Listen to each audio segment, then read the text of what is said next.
City 1051 FM, your number one lifestyle station. Government, we don't want to make government come down for we. The same flavor. Extreme poverty, totally unacceptable. Same on the edge experience. Why is it that an average policeman would rather want to work in EFCC than work in SFU? The original department that should be the mother department of the EFCC.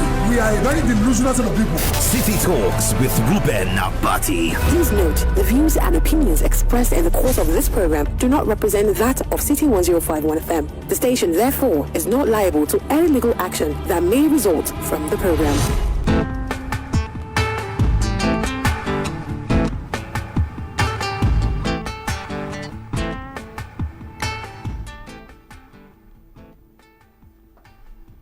Hello, good afternoon, and welcome to another exciting edition of your number one talk show, City Talks with Reuben Abati, on your number one lifestyle station, City 1051 FM.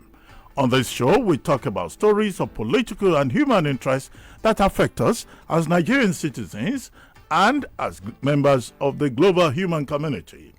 Today, we'll be discussing the 2023 general elections. Specifically, we'll be talking about the jostling for the seat of the president. To guide us through this, it's a great pleasure to introduce human rights activist and presidential aspirant on the platform of the African Action Congress, AAC, Comrade Omoyele Sowore. Over the years, Omoyele Sowore has been a vocal voice in the defense of human rights in Nigeria.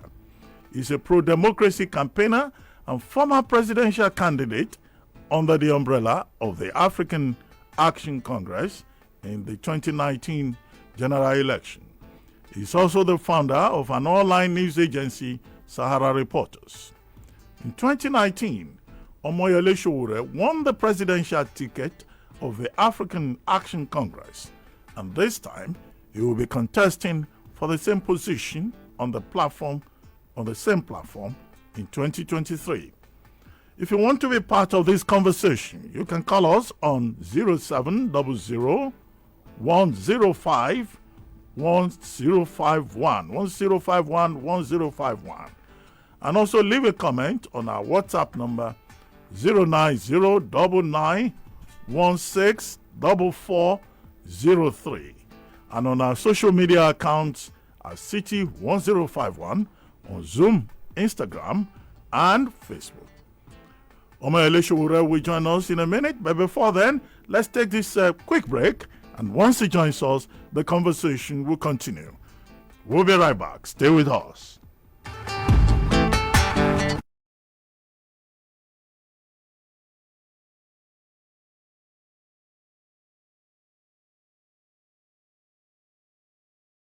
With us, Omoyele Sowore is now very much with us. Comrade Omoyele Sowore, thank you very much for joining us on City Talks with Reuben Abati. You're welcome to the program. Thank you very much, Doctor, for bringing me on your show on radio. Thank you very much for agreeing to be my guest. Well, very quickly, again, you are throwing your heart into the ring. You are running for president of Nigeria, second time. You did so first time in 2019, and now again, you are in the race for 2023. Now, you have the opportunity to speak to Nigerians on our program. Why do you think Nigerians should vote for you? Nigerians have seen it all. They have voted in different directions in the last 62 years. Most of the time, it was under military rule. But in the last 22 years in particular, starting from 1999, they voted for the same set of people that were likely also responsible for their misfortune between 1960 and 1999.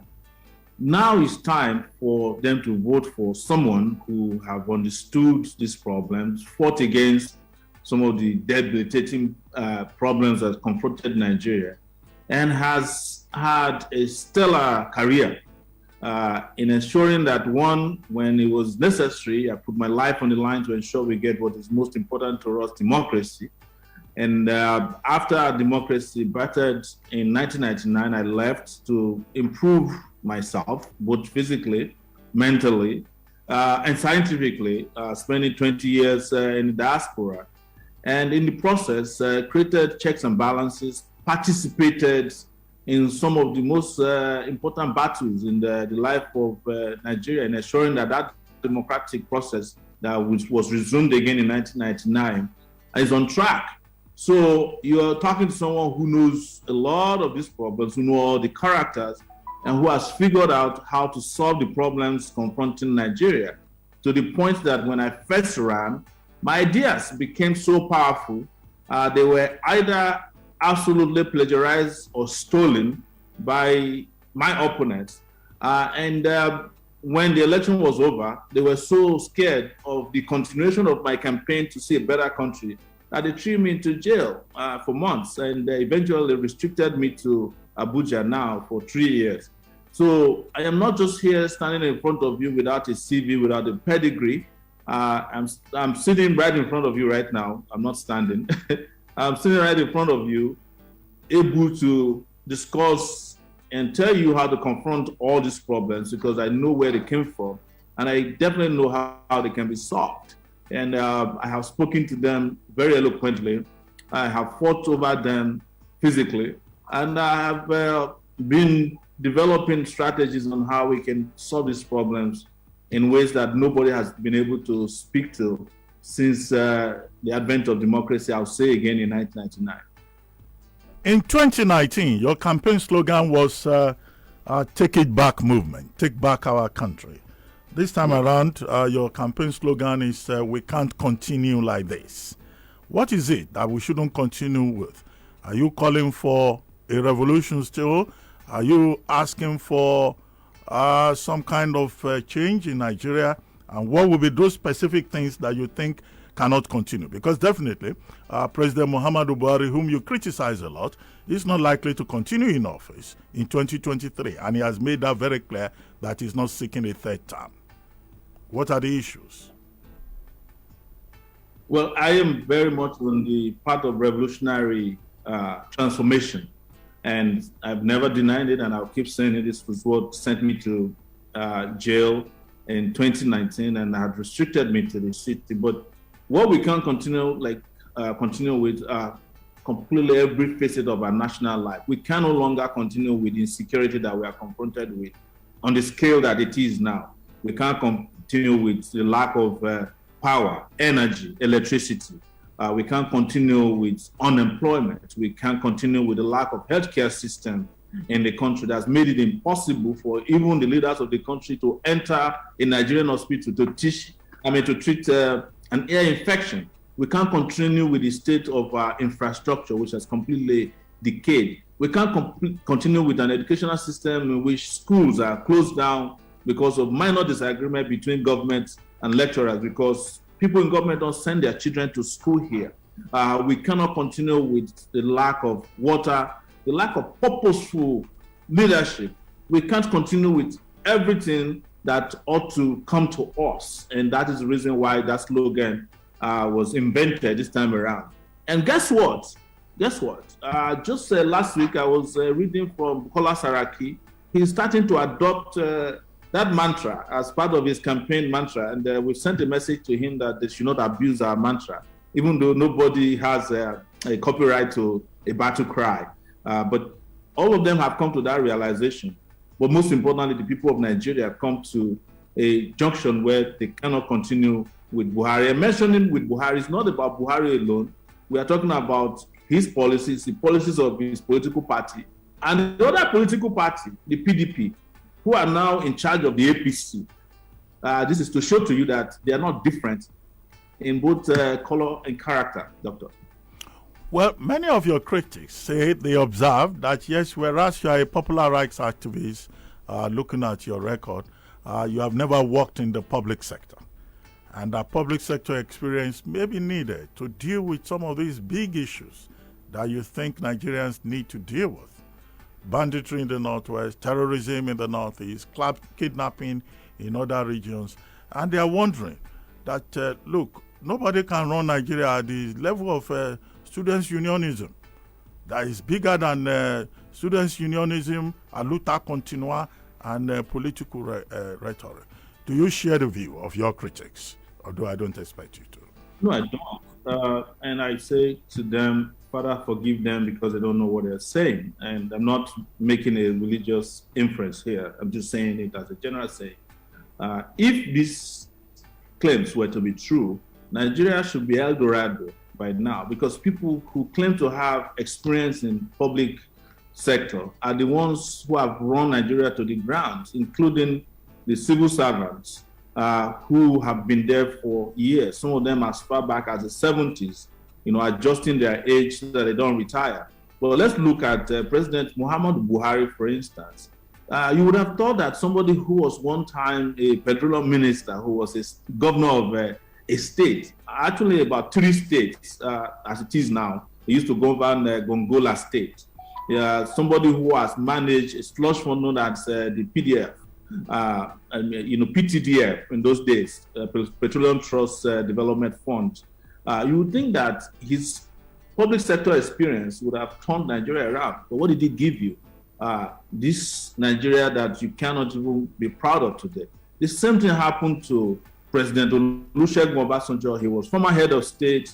He was a manager of a big NGO dealing with Africa. He became president again in 1999. What did he give you? Nothing. You talk about your former boss, Goodluck Jonathan, who used to be a deputy governor, used to be a custom officer, and he was president for 6 years. What did his public sector experience give you?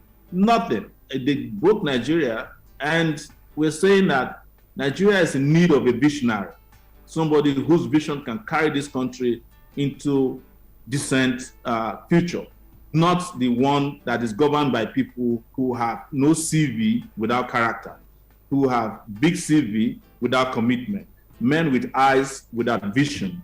That is what we are talking about. And nations all over the world are voting for men of vision, not men of with massive curriculum vitae. Vitae. This is happening in France. You remember in Chile, a former student union president, 35-year-old boy, was just voted as president of Chile. And they are not saying, oh, he was a student union leader. And what is wrong with being a former student union leader when you are a student union leader, not of the types that we have now, who deliver the most important human needs to your country? One of them, democracy. So when we were fighting for democracy, it wasn't bad to be a student union leader in those days. When we were fighting against third term, it wasn't bad to use student union tactics, but it is now that we need to govern our country in the proper and right way that it suddenly became a crime to be a former student union leader. But it's the same former student union leader that created a website in this country that helped, shape media. It's the same former union leader that has proposed solutions that the former public sector officials are plagiarizing and stealing and using as part of their campaign and as part of their governance policy processes. So you can see that the difference is clear between this, big experience, former leaders in the public sector and myself, a man of public and private vision who wants to drive this country in the right direction. Okay, the economy is going to be a major challenge for whoever becomes the next president of Nigeria. Unemployment rate is over 15%. The foreign exchange regime is upside down. There is massive disinvestment in the country because many people don't want to come and invest in an economy where they are not even sure of anything. And capital income tax is over 32%, the highest anywhere in the world. And then, of course, you just have to create opportunities for people within the economy. Now, if you were in President Muhammadu Buhari's shoes, what will you do differently? Because the strongest message many people say they hear from you is that you want to use cannabis to jumpstart the economy. And some people say your plan is to turn Nigeria into a smoking joint. Doctor, that's a funny one because you like the cannabis thing very much. I remember having that conversation with you in 2018. But here we are in 2022, and that cannabis that I was mocked about is now driving the economy of the world. Canada is one of the biggest beneficiary of the cannabis industry that is blossoming. The US finally got rid of the anti-cannabis laws, and they are going to reap over $100 billion from licensing alone. But the issue is not cannabis today. The issue is jumpstarting the Nigerian economy using Nigerian resources in a way that is fair, just, and equitable. You are talking about President Buhari's shoes. I don't want to be in his shoes. I don't use his type of shoes. I don't even know if the man wears shoes in the sense that you are using it. We are talking about how what we have can be invested in the country in such a way that people who are citizens of Nigeria would love to live in Nigeria and not prefer to die in the Mediterranean Sea. How do we start this? Invest first and foremost at home. I have said it before that Nigeria is not spending Nigerian resources on Nigeria. There is massive capital flights because people, even those who are governing Nigeria, don't believe in Nigeria to the point that when it is time for them to build houses, they go to Dubai to buy finished products. When it is time for them to invest even in stocks, they don't invest in the Nigerian markets. When it is time for them to send their children to school, they don't invest in our education. When it is time for them to go to hospital, they don't invest in our hospitals. But here is the most important thing. How do you expect people to invest in your country when someone cannot travel from his home to school, a child, without the fear of the child getting kidnapped or being used by rituals? How do you expect people to invest in your country when you don't have electricity? I said it, and this is not cannabis, doctor, that Nigeria needs to move from its miserable 7,000 or 1,500 megawatts of electricity to 24,000 immediately within 2 to 3 years period, 4 years period of coming to office. That we immediately hook up over 20 to 30 million homes, and businesses, small businesses will start blossoming immediately if you get electricity right. What is happening today is such that anybody who wants to compete globally as a business cannot do business from Nigeria. They would rather go to Ghana or go to a neighboring country, even Benin Republic, to do the business because things work in those places. First and foremost, you have to make things work. And to provide employment, you must create an opportunity for people to get jobs. I have said it, and I'm repeating it here, and I know they will steal the idea again, that there is no way you can start a public sector or a private sector functioning again without turning Nigeria into a construction site where everybody is put to work, where agriculture is not done by the sedentary system, where you do rotational farming and you are still using machetes and you are using cows to drag plows.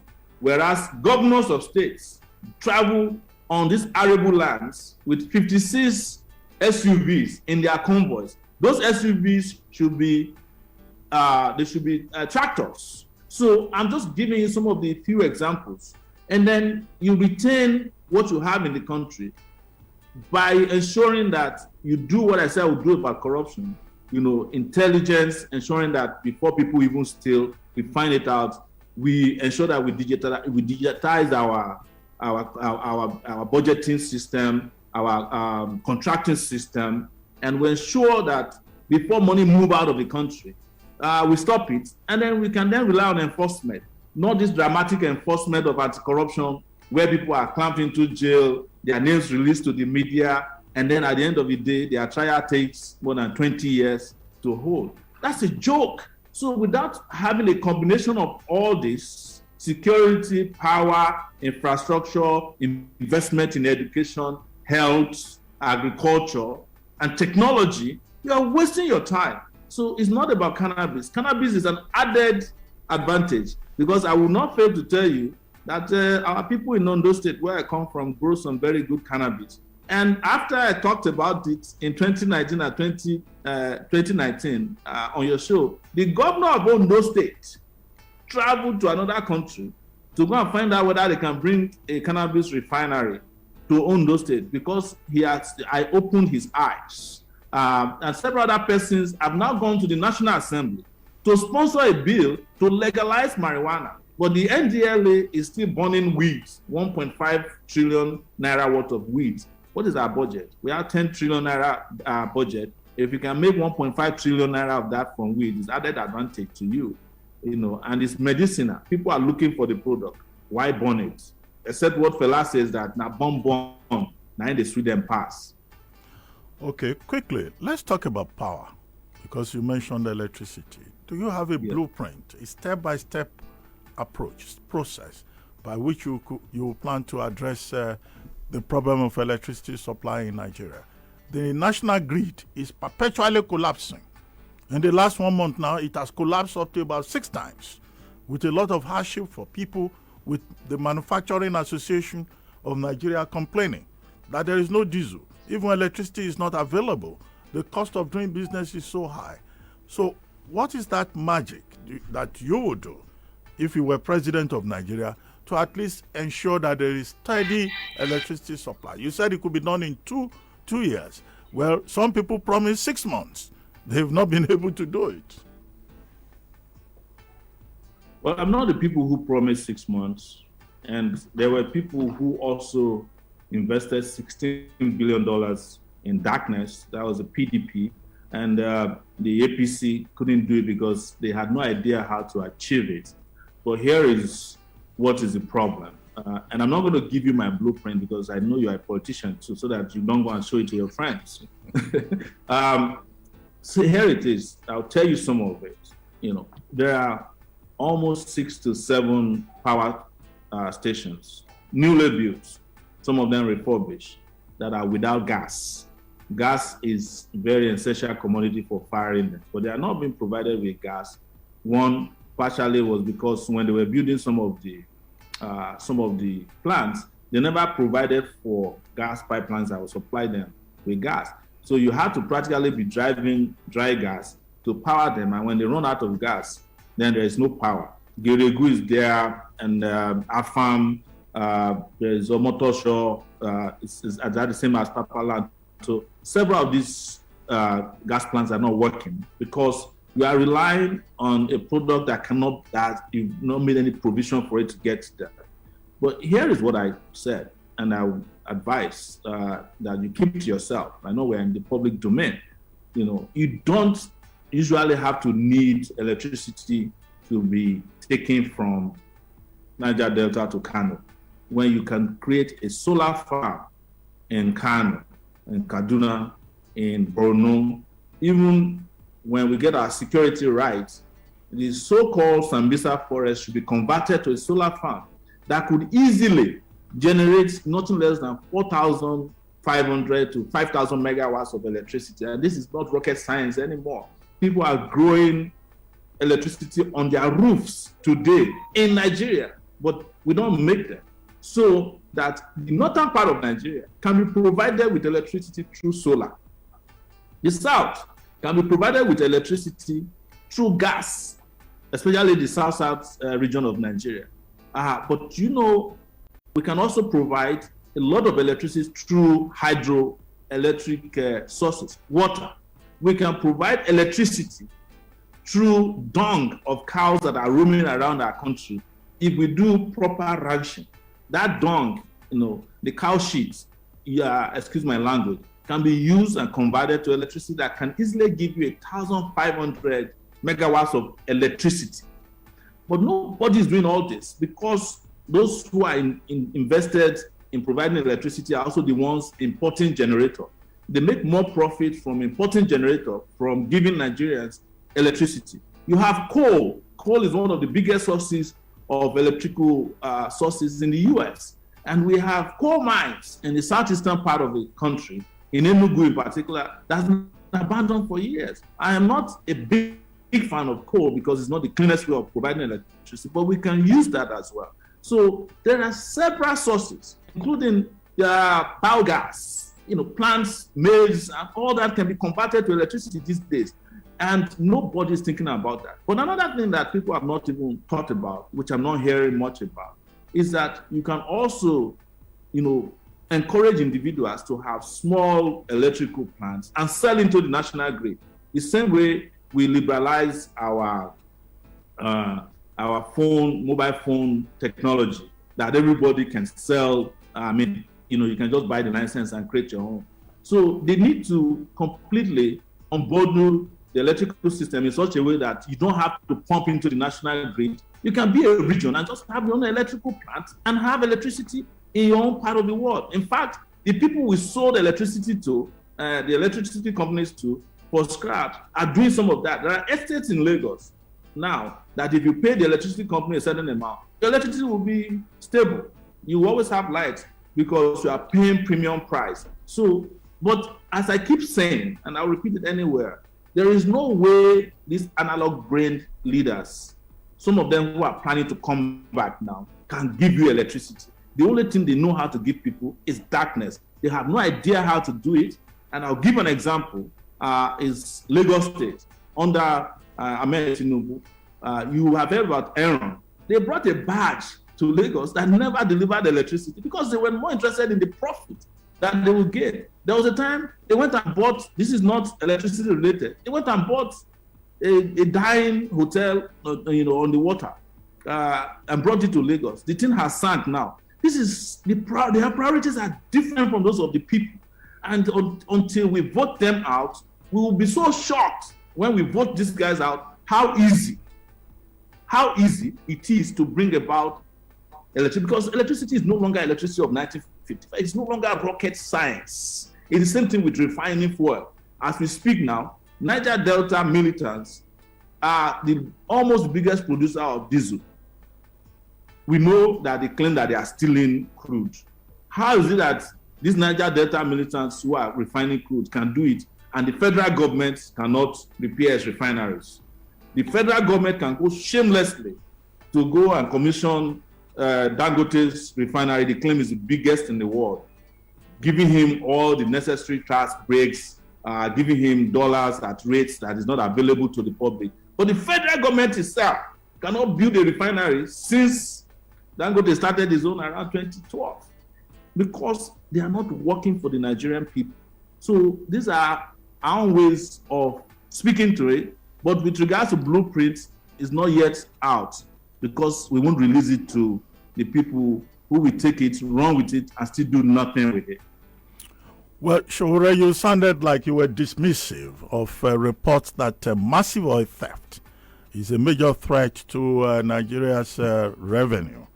But the truth of the matter is that it is real. Those who should know, Tony Elumelu, chairman of Hess Oil and Gas, Austin Avuru, former managing director of Seplat, Mele Kyari, group managing director of NNPC, Engineer Gbenga Komolafe, the head of the Nigerian National Upstream Regulatory Authority, have all confirmed this in terms of how much has been lost within 3 months alone, running into billions of money that could be otherwise used to fund education and all of that. Now, if you were president of Nigeria, what would you do to stop crude oil theft? Because that's a big elephant in the room. And as someone who comes from an oil-bearing community in Ondo State, this should be of interest to you, rather than supporting people who steal our oil, more or less, by saying they are so creative. Yes. Well, I'm not supporting people who are stealing crude. I am saying that they got to a point where it was convenient to steal crude because there's official collusion. And I'm not dismissive of it either. The crude theft you are talking about is usually officially stolen. In fact, you are talking about the crude theft in Nigeria, but you have forgotten, and this is also public, the crude theft aided by NNPC, who sell out crude or who move out crude out of this country. And at a point, a port in the US, Philadelphia, I think, reported back that over 120 million barrels of crude oil were shipped to them without documentation. This is true story. There's another report involving the shipping of crude to China that was undocumented. They ran into millions of barrels of crude. The current GMD of NNPC, Mele Kyari, was indicted in that report. So when we are talking about theft, let's address it holistically. It's not the Niger Delta militants alone that are stealing crude. It involves all of the Nigerian leadership, including those in the military, particularly in the Navy and the Army. Because there is no way you can tell me that people will just walk into Nigeria with tanks on the sea and drive out of Nigeria thousands and thousands of barrels of crude oil, and nobody knows about it. We all know that there's official collusion in this area. And you said, I addressed at the beginning of this conversation, that in getting Nigeria back on track, security was a major thing. And part of the security I'm talking about is national security. National security to the extent that all these issues we are talking about must be addressed within the context of national security. That somebody cannot just drive a massive barge into Nigeria and just walk out of Nigeria with barrels of crude without explanation. So without overhauling the national security architecture of Nigeria, we're also still deceiving ourselves. These guys are crying out now because it affects them directly. In fact, I was quite surprised that Tony Elumelu became an activist overnight. And I'm surprised also that he has not deleted his tweets talking about what is going on with massive theft of oil. It is because he himself has an oil and gas company that is now directly affected. If it was affecting me, he probably not care. This is part of the general national selfishness with the elites in the country. So now we have come to the agreement that we are bleeding in the oil sector. But we must also come to an agreement that we are bleeding in the Northeast as a result of official collusion, as a result of military officers, police officers not doing their job, and not having a commander-in-chief who has the grip of the security situation in the country, who doesn't care about it at all. So all of this cannot be addressed without a commander-in-chief who is interested in ensuring the country is secured at the level of national security. But it's also important that security is not limited to national security, arresting people and detaining them alone. There has to also be social security, because all these young people that are engaged in some of these crimes also need to be given what they deserve. They need to be sent to school. They need to be given employment so that they no longer find crime to be very attractive. And when they continue to do so, that there are consequences for it. But again, to clarify, I'm not dismissing oil theft. I frown at all kinds of theft, including the theft against the national treasury. Okay, Sowore, in a matter of minutes, I'm going to open up the lines here so that we can have other people contribute to the conversation. But quickly, let me ask you, are you in any way worried or threatened by any aspirant, particularly those from the ruling party and the main opposition, PDP? Because these are guys that are heavily loaded and they can deploy funds. But I see that you have started a political action committee asking for contributions. But some guys can just give out 1 billion, just like that. They can give out any amount of money to be president. They are not going your way of asking for cover from people who believe in the project. Do you feel threatened that these guys have the war chest that you probably don't have? No, not at all. In 2018 and 2019, when I contested, I raised money transparently. And I remember coming to your show when the elections were over, and you asked me, have you explained how you spent this money? And I did. A lot of people were shocked. I was the only candidate that published how money was received and spent. And I only raised about 200 million naira at that time. But guess what? They were so scared of that 200 million billionaires that they started moving around and ensuring that I don't get air coverage. I don't, the mainstream media completely, in most cases, ignored me. I remember apart from your show, and I'm not saying that to patronize you, where we made appearances about 4 times in the entire election time. No other TV gave us much airtime. Channels maybe 3 times, NTA once, and they asked me never to come back. TVC, they told me outrightly after twice that please don't come near this place again. Only Nigeria Info and Wazobia gave us a little bit more airtime. when it was time to debate, they did not allow me to debate. I wanted badly to debate these guys. I wanted to debate Buhari, Atiku. They removed me from the debate, even though the poll they conducted that led to so-called the selection of those people that participated in the debate showed that in some markets in the Nigerian political system, I was doing better than Buhari and Atiku. And in some markets, I was coming second. In some markets, I came third. But there was never a time I was more than third, as they did their polling.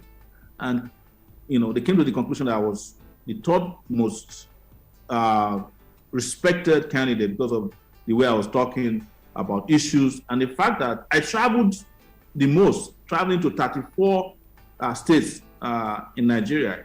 I didn't go to Borno and Yobe because the police would not give us security even though we applied for it.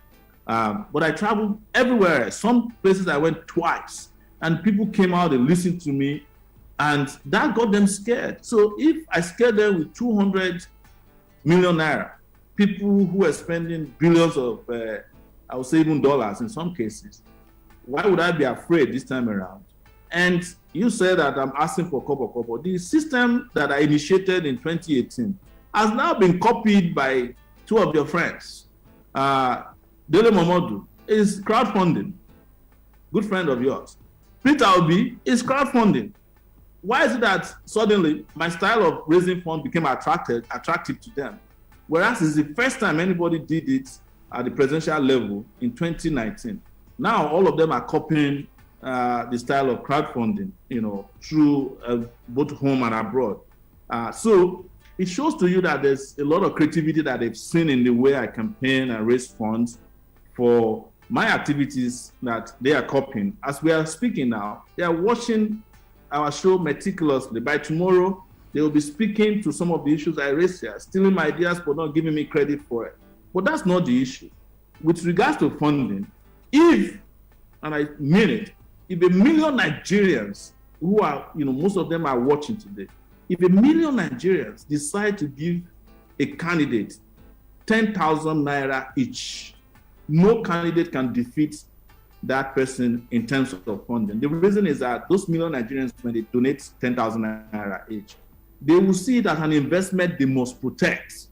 They will make sure that they rally around that their 10,000 naira and ensure that the candidate that got that money is supported with whatever else they have beyond just that money. But you multiply 10,000 naira by 1 million Nigerians. Let's see who will wait for us, because they will be all out. And that is what I was bringing to the table by using crowdfunding as a way of raising funds for my campaigns. My campaigns are not campaigns for my individual self. It's about fixing Nigeria. And some of the people who are donating money also have ideas that they contribute with the money. Because each time they give you money, they will write a comment if it's online. If it's not online, they write a comment to you, even with their checkbooks online, saying, Sowore, I'm the one who gave you this money. I want you to fix so thing. So this has been the best way to raise funds transparently in a way that the public can own their leaders. But when you allow special interests to just walk into a dark room, donate billions of naira and dollars, then you are wondering why your president doesn't work for you when he's sworn into office after the elections or selections, as the case may be.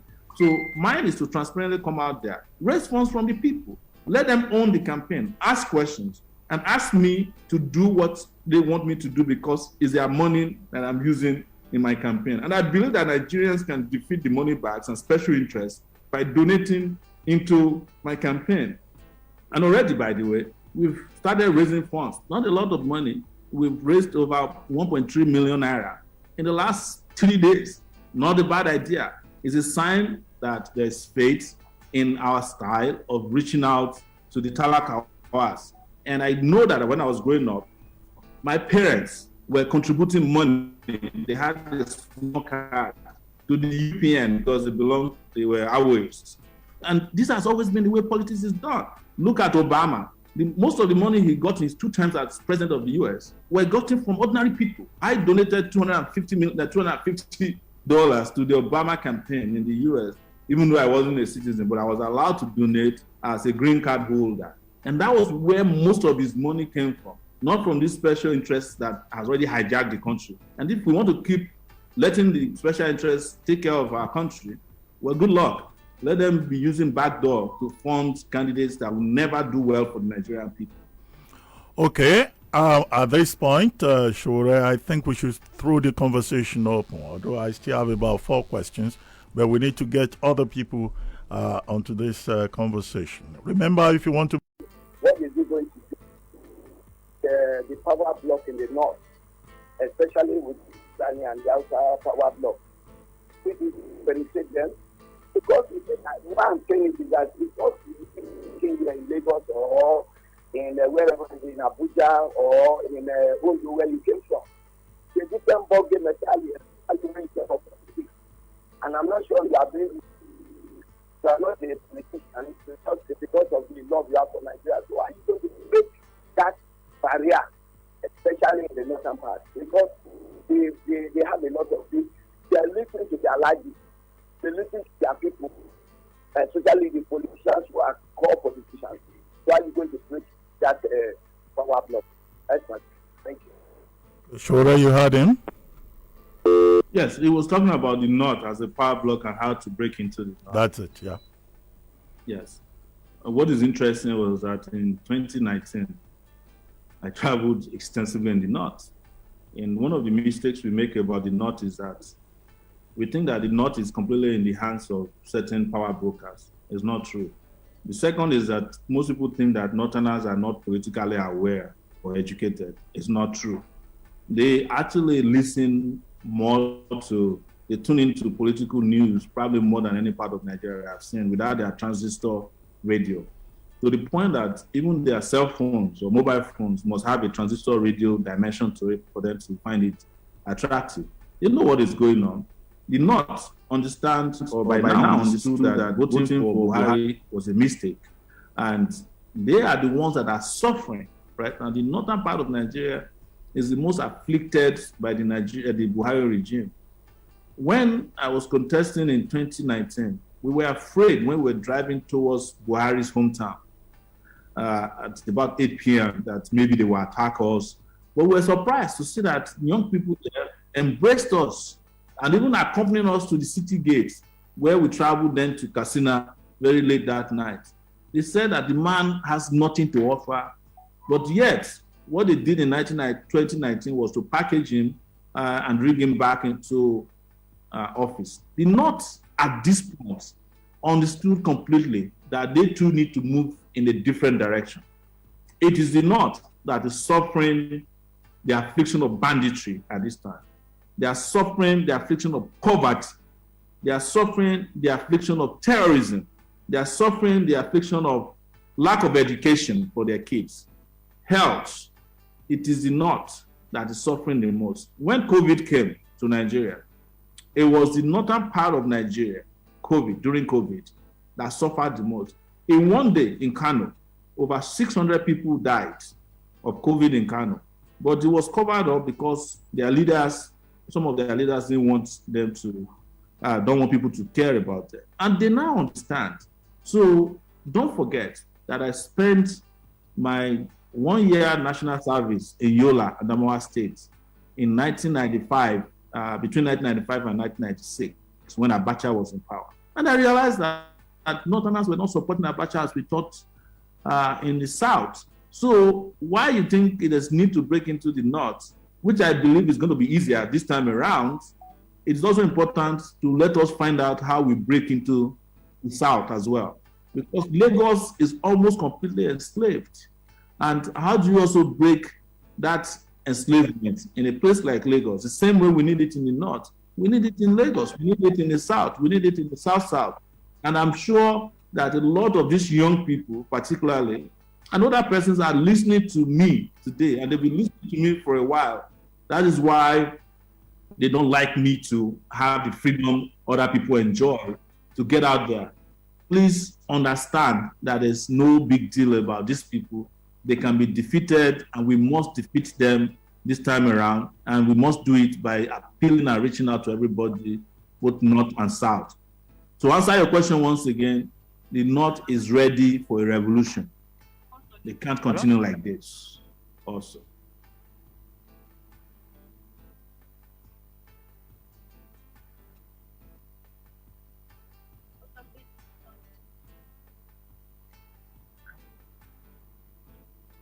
Hello? Okay, Mr. Reuben, thank you so much. Let me ask the Sowore brother there. In Ondo State, I can't hear that person. I don't know if you're hearing him. Let us say the truth. Can we win a local government in Ondo State? Look, we should tell ourselves the truth. I expect Sowore to start from maybe House of Assembly election or the local government or even the senator if he has the capacity. He shouldn't look. We should tell ourselves the truth. Nigerian is not a somebody like Sowore that you cannot win a local government in Ondo State. That is the fact.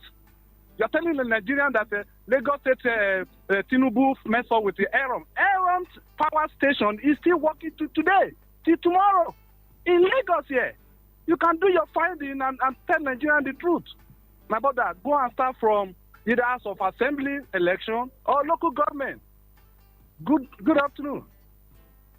Yeah, good afternoon. Thank you, Sowore. Your response to that? No, I appreciate and support free speech. That's what I've done my entire life. And this person is at liberty to freely say where people should go and start. But when people have vision, they start from where their vision can carry them or where the vision should go to. There are people who feel like their entire destiny is not more than a class captain. They are free to stay with being class captains. There are people who are comfortable with being a street leader. They have liberty to do it. And there are people who feel like they can only succeed as a House of Assembly member. They are free to stay at the House of Assembly. There are people who want to be senators, and that's all their mission and vision is interested in. They are free to be there. I am not contesting for the local government chairman of my state. Everybody knows that by now. So coming on radio to advise me to go there is of no use. It doesn't help you. It doesn't help me. The Tinubu you are talking about, which local government did he contest for before he became governor of Lagos State? If we are to go by your logic, it means that Buhari should have started from one local government, then go to state assembly, and from there go to become governor, and then from governor become House of Rep, from House of Rep become senator before he can become president. But the truth is that when you people say this, I understand what you are trying to say. You have candidates for presidency that you are not proud of, and you don't want to say it publicly. So you are looking for very brilliant young people who can do the job to lead the road for these liquidated political godfathers that you worship. I do not genuflect on the altars of fallen gods. Never. This is my vision. My vision is for Nigeria and the whole of Africa. I cannot tunnel the vision to a local government. A local government cannot contain me. It will be a disservice to humanity if someone who can save a nation directs himself to go and work in a local government. I grew up in a local rural area, and I'll use this as an example for you. I grew up in Kiribo. It still hasn't had electricity till today. It has spotty internet once in a while. That's where I grew up. It's still like that in Ondo State, southern part of Ondo State. But my vision as a child, who was a fisherman, who went to a secondary school built by Awolowo in 1980, took me to New York. I attended one of the best universities in the US, Columbia University, one of the 10 best. It's an Ivy League, where I did my master's. And from there, I created a global company in the city of New York, Sahara Reporters, and in Sahara Reporters Media Group, and is known worldwide. If I had stayed in my village and said that because I was born in Kribo, I must be a palm wine tapper, and after graduating as a palm wine tapper, I must become a fisherman. After I become a fisherman, I must now go and start somewhere in Igbokoda. And after finishing in Igbokoda, I must now stay in Okitipupa and go to Akure once in a while. You know that the world would have been robbed of my innovation, which have assisted information dissemination today. So I don't quarrel with you. I wish you the best with how far you think you can go. I understand what I've done to Nigerians. Nigerians have been robbed of their dignity to the point that they look at themselves and say, I can't become anybody, so I'll just stay where I am. And anybody who tries to become somebody will play the crab in the basket mentality. Let's just drag them down. It's not necessary. Let everybody live and work according to their vision. Sure. Well, Yes. I see many hands up on Zoom, and I think it would be only fair to take some of the persons who would like to say something. I see many comments. The comments still keep coming in, but let's take some of the people whose hands are up. Engineer, if you could have Dr. Boniface Chizia. Dr. Chizia, please go ahead and make your point as quickly as possible. Dr. Boniface Chizia, please. Okay, that's fine. Okay. Thank you, Reuben. Thank you, Sowore. Well, I think that what I want to do is to play the devil's advocate. I see you as a young man. I admire your guts, and I didn't have guts. And you have ideas, you're knowledgeable, you're a digital age person. And but I have some concerns. I think that you are projected in the light of an agitator, an activist, and so on and so forth. Governance is beyond that. Governance is not agitation, it's not activism, and so on and so forth. For you to govern and govern people appropriately, you must learn the act of human relationships and so on, how to manage differences and then achieve. There must be some give and take. So people see you and they say, look, beyond this agitation, even this man is put in governance, he's going to protest against himself. So you have that as a challenge. And then the other point is, well, I don't know to what extent now that we're going to do digital transmission of results and so on. What structures do you have on ground? So do you have structures? Will the structures still count? So these are some of challenges I see, before you. So you don't have structures. And then also, there was talk about antecedents, So, if you take Peter Obi, for instance, say he's been a governor in Anambra State. So he's managed, managing the public space, as you know, sure it's not the same thing as, managing the protest. So people are looking for experience. So, what can you build on that? So, okay. Thank you, Dr. Chizia. Sowore, before you respond, let's also invite another person so that you take those two comments together. Samuel Dada, please. Can we have Samuel Dada next? I see your hand up here. Please keep it brief. Yes. Okay, thank you, sir. Mine is not even a comment. I just want to commend you, sir, Mr. Reuben Abati. Thank you. Because I have to tell you what my mind, Sowore know this very well. I was thinking maybe you'll be objecting Sowore at every point he's giving his intervention. So thank God that you were not interjecting him, because we need to say the truth. Because before the meeting, there was a madam there that was telling you that we should caution Sowore so that they will take your lancet. I think we have grown out of fear. Nigeria is at war. So you guys who are doing your best, your journalists, you need to help us so that the younger generations will learn from you. You're a great man. I suppose I read your papers in those days, in the 90s, early 90s. So I would love you to do more of this. Thank you so much for what you are doing. And Sowore, kudos to you and everyone out there listening to us. Let's work hand in gloves and save our lives. Thank you very much. Okay, Sowore, your response briefly, because I would still like to take one or two more persons. Yes. Even the dashboard here is blinking. I want to respond to Dr. Chizia about my being an agitator. I think people have dispositions. People have things they believe in, and they have speed at which they think they should happen. And there's nothing wrong with being an agitator. Mandela was an agitator. Obama was an agitator. Obama was, in fact, known as a community organizer, which, in fact, were to rate in the order of agitators. Obama will be my junior in the agitation world, because I've been a national organizer, I've been in international struggles. There's nothing wrong with being an agitator. As to whether we protest against myself, not a bad idea. It shows that I have conscience. If I'm doing something wrong and I protest against it, if necessary. But here is what I'll say. I think what I'm hearing is that, you're talking about Peter Obi. And Peter Obi has been touted as someone who is capable. But I have a simple question for any one of you who talks about Peter Obi. I want you to show me one hospital Peter Obi built in Anambra that we can take a governor to go and be treated if they are sick, or anybody in Anambra. I want you to show me one university that Peter Obi funded that became a world-class university. Never heard of it. I want you to show me some 100 kilometers of roads that Peter Obi built in Anambra State that you can take me to and I can drive on it with my eyes closed. Never seen one. Peter Obi is high, and I'm not saying it to denigrate his person. I'm just saying that as a governor, he didn't do any of the things you ascribe to him. I think because he has this very deceptive face, people just think that Peter Obi is not like the rest of them. I know Peter Obi a little bit, but that's not the conversation for today. I'm talking about myself and Peter Obi. Any experience that you have had with any person in government that you cannot point to their achievement is not something you can demonstrate in public.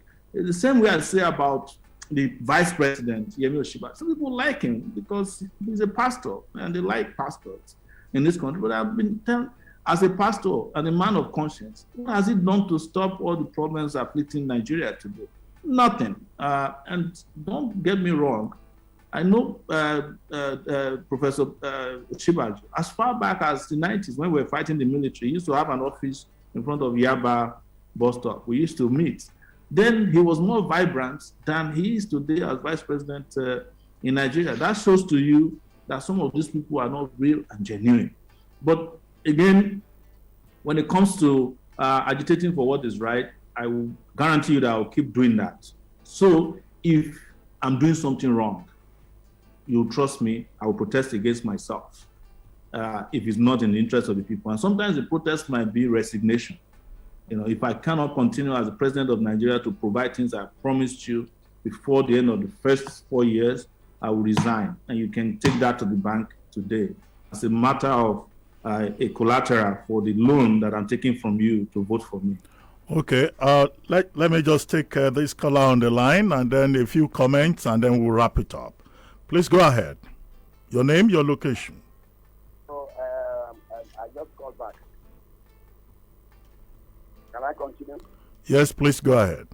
Yes, I want to say that you see, when people you are coming to contest an election or you want us to vote for you, one of the things I want to advise that rubbishing policies of other people is not the best. All I expected is, yes, I know because you are an activist, you don't do that. Because when you begin to rubbish their own, then what do you think people will look at you? They will think it is not possible that you should be willing to rubbish other people's what they have done so far. That is number one. Number two, what are you going to do differently from the oil producing areas because of what they are going through today? Look at the village and everywhere. So what are you going to do when you are going to get president of this country? Point well made. Quickly, let's take a few comments. This is Adegboyega Adedeji from WhatsApp. He says, is it that Nigerians don't understand the angle from which Sowore is coming when he used the word revolution, or that they are not ready for it? Because many Nigerians and many government propagandists scared Nigerians with this word revolution, leading to many interpretations. Because I believe we need revolution in every aspect of our lives in this country. That is when we'll be able to breathe well and be proud of our country. Adegboyega Adedeji. And having done that, let me invite Anayo to quickly make his comment. Please keep it very brief. We're about to close the program. Anayo, please.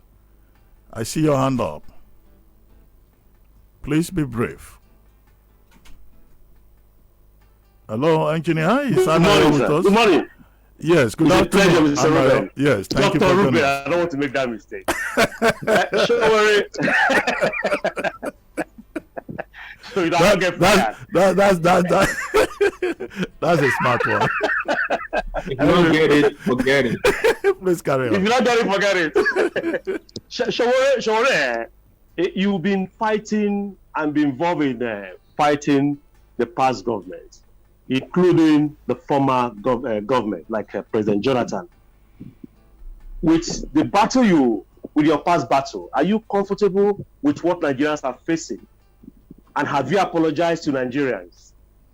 Because most of us followed you, and make sure the past government are no more there. You mentioned Peter Obi not doing anything. Are you also comfortable that the president just signed in 12 universities? Why the present universities are on strike? Thank you. Okay, Sowore, over to you. Yes, I will take the issue of apology because that's one thing I hear all the time. Why haven't you apologized to? I think I deserve an apology too for fighting for Jonathan during Yar'Adua's period when he was denied a position as president when Yar'Adua Kaba held him to ransom. So somebody should come and ask me to apologize to the Yar'Adua family too, considering that Jonathan did not do well. You should also come and ask me to apologize to Babangida in 1992 when we confronted him and forced him out of power, or ask me to go and apologize to Abacha for fighting for that many years, or ask me to go and apologize to Obasanjo because we didn't allow him a third term, which some Nigerians swore would have been better than Yar'Adua's tenure and Jonathan's tenure. So we confuse sacrifice with sometimes the little we know about individuals in the public space. I have no apologies for doing what is right at the appropriate time. And that's what I've always done for the last 32 years, is standing up for what is right in my own country. So if you want to get an idea of what I'm talking about, you can go to my page and watch what Femi Falana said regarding this, because I know we don't have time now to address that. But having said that, I think the person who deserves the most apology is myself for suffering so much for this country when I gain nothing for it, except that I'm completely satisfied that I do what is right. Okay, well, there's someone whose hand is also up here. Edafe Iwiwihu. Edafe Iwiwihu, if you could just quickly make your point. Please keep it brief. We're trying to wrap up now. Edafe? Is it there? Okay, if it's not there, let's take Ololade. I'm here, please. Okay, please go ahead and quickly too. Yes. Yeah, so thank you very much for all you have been doing. And Dr. Reuben, thank you very much for putting up this show. You've not interrupted Sowore so far, and you've done a very professional job. Thank you very much. Sorry, one of the biggest problems we have in Nigeria is our system of government. We say we are practicing federal system, but it's not federal. It's just a unitary system. Everything centered around the center. How are you going to break away from that system? Because even if you bring an angel down to come and rule Nigeria, with this unitary system, the angel will fail. So how do you intend to solve this problem? I want to know. Thank you very much. Okay, before you respond, because we need to go now, this is a comment on WhatsApp from Bright. He says, "Good afternoon, Dr. Reuben. I'm Bright from Igondo. I don't really think legalizing marijuana will be palatable in a country like Nigeria. The countries that legalize cannabis have good healthcare system and good rehabilitation centers, so they can easily treat patients. What will Sowore do to improve the healthcare sector in Nigeria before legalizing marijuana?" Over to you, Sowore, and it's on that note that we'll begin to thank our listeners and move on to some other program today. Yes, thank you so much, Doc. And the person who asked that question about unitary government. I've said it, the Nigerian Constitution, the 1999 Constitution is a fraudulent document that merely repeated handing over power to a few people. That document, I'm going to go after it as president. We are going for a new constitution. That is a priority for me as president of Nigeria after 2023. And that constitution made by Nigerian people will determine the evolution of powers, it will determine federating once again. I agree with you that it's a unitary system in the hands of the center. And all those cool stuff that people discuss, which is what we can achieve not by the might of one person, but the decision of all the federating units in Nigeria to fix the Nigerian vehicle. Regarding legalization of marijuana, maybe the person didn't get me right. I'm not talking about legalizing marijuana so that people can be getting high. I'm talking about exporting what we have now.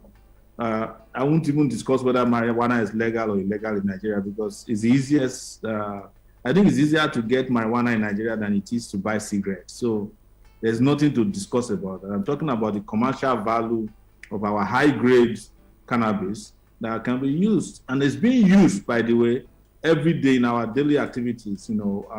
There is a cannabinoid oil now that's in existence in Nigeria. You can buy them anywhere. One bottle of it is 50,000 naira or more, and they can be used to treat arthritis. They are used in treating cancer, treating pain, very serious pain, and several other medicinal uses. So the idea of people getting high is a different level. But you mentioned the issue of investment in the healthcare sector. I think it's very important that we have a program and a blueprint for reviving the health sector. Most of our doctors have left. We have to start by retraining them, creating very standard colleges that can retrain them. I have said it before that we should go for over 600,000 nurses in the first place so that we can take care of primary health in the first place before we go into secondary and those high-level tertiary care for our people. And that will include and involve a lot of investment. So I know there's no time to discuss that here because Dr. Abati has been very nice to us by giving us more time than we should have gotten. I think we had an interactive engagement. And I think Dr. Abati talked to their colleagues in the media sector. What they did in 2019 should not be repeated in 2023, where they only gave the major political parties opportunity to speak and discuss about their lack of programs, why people like us who have got ideas to share with Nigerian people are shut out of these mainstream platforms. It's unjust, unfair, and historically would not be forgiven. Thank you. Well, thank you very much, Omoyele Sowore, and thank you everyone who joined this program. I see many hands up on Zoom. I see so many comments. I lost count. Phone calls are still coming in. It's just an indication of how popular Omoyele Sowore is and how his message resonates with many people here in Nigeria. But I'd like to thank you very much, Omoyele Sowore, for taking time out to discuss the 2023 presidential election with all of us, your vision and your mission. And we hope that the elections will be conducted in a free and fair manner, because that is what is important at the end of the day. I'd like to thank all of you who joined the conversation. Remember, the conversation does not end here. You can still reach out to me on my social media account at Abati1990. Or you can also join us on Instagram and at City1051 on all social media platforms. For those of you who tuned in late, there's no need to worry. You can visit YouTube page City1051 to watch the entire show. And when you do so, please don't forget to hit the subscribe button and leave comments. And don't forget to tune in also next week at 12 noon for another exciting edition of City Talks. My name is Reuben Abati. The show was produced by Adedoja Allen, Charles Flames, Abiodun Odunton, Ayodamola Uludara, and Oluwaseun Adetiton. Thank you very much indeed. Have a great weekend and see you again next Saturday.